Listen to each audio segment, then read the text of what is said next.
This is a video for all of my current or former nice guys out there. My current nice guys, listen up. My former nice guys, also listen up. But the former nice guys will be able to understand what I'm saying because they've grown past their niceness and can now see the detriment that it played and the benefit of keeping it real. So before I dive too far into this video, this one's gonna be shorter today. I've got some things to do. I gotta get ready for bed. I got my blue light glasses on, looking like a geek, but that's okay. I had to share this message with you guys today. Let's not mistake being a nice guy with being polite and kind. The word nice guy gets thrown around too much, and when we hear nice guy, we oftentimes misunderstand what is meant when that term is used. My belief is that when people use the term, they mean being overly nice or overly kind, overly accommodating to a level in which the person who is being overly nice sacrifices how they feel or sacrifices saying something they need to say, they need to get off their chest in order to avoid conflict. A great example is, let's say you have a relative who comes into town and they're just being disagreeable, they're just telling you what to do, they're telling you what they don't like, and instead of being like, hey, you're on vacation coming to visit my house, and you kind of call them out on being controlling without actually saying that, right? Because you still should strive to be polite and respectful. But letting them know that it's not appreciated, that goes against what a lot of nice guys would do. A lot of nice guys in that scenario would just keep mum, be completely agreeable, and not voice how they truly feel, even though those emotions would be bottling up deep inside of them. And they'd be super upset at the relative who came to visit, and they'd want to say something, but they wouldn't have the guts to say it. And I've been told not to be a nice guy by both friends, family friends especially. The media tells you not to. You can find plenty of YouTube videos telling you to not be a nice guy. No more Mr. Nice Guy. But for nice guys like myself, former nice guys like myself, and honestly, I'm not all the way there yet. I'm getting a lot better at it in voicing how I truly feel and not being as much of a pushover, but it's still tough to not revert back to those states, right? Old habits die hard, especially habits that you've had for years.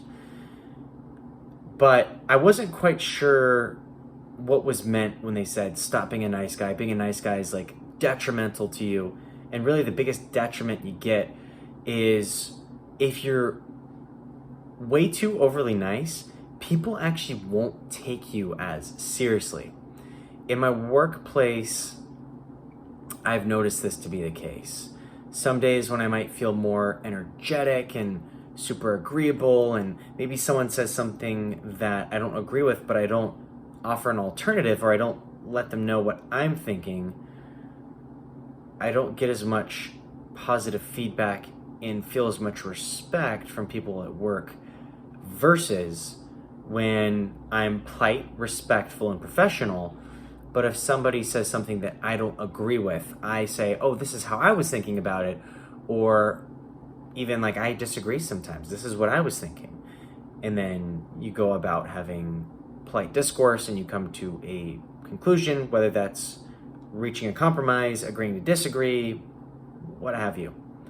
The point is, with the nice person, especially nice guy, nice gal, just being overly nice in general, you don't want to lose your own sense of self in trying to be too agreeable. That's the biggest disadvantage of being a people pleaser more than anything, is not the fact you're being nice, not that shows weakness, but that it's ultimately detrimental to yourself because you're not letting others know how you feel. And other people can pick up on that. Because even though we're different, we oftentimes think along similar trains of thought. There are things that are universally offensive. Let's say if someone does something that's almost at least universally offensive to us, and they can tell we're offended, and we don't let them know that we didn't appreciate that, then they oftentimes won't take us as, they'll not think that we're being genuine.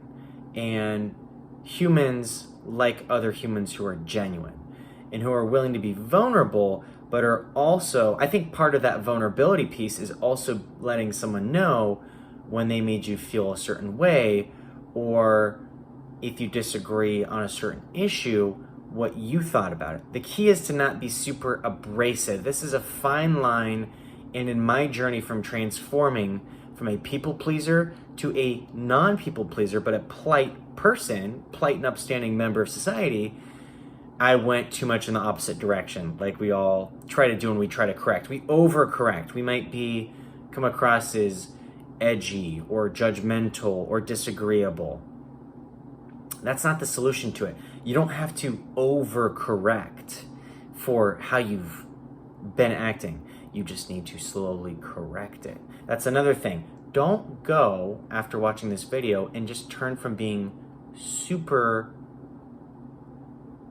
or even overly agreeable to being not. Because people will pick up on that. People might think you're in a bad mood. Really, at the end of the day, you can start small with things that, let's say someone says something, it's like, hey, like I know you were joking, but I didn't really appreciate that. Just sticking up for yourself in small ways makes all the difference.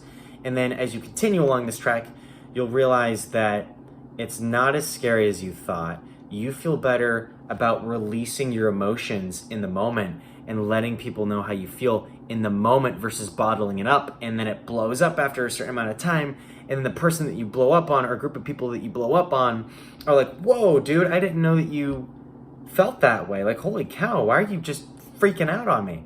And then you expect them, right, and I'm guilty of this, you expect them to have known what they did made you upset.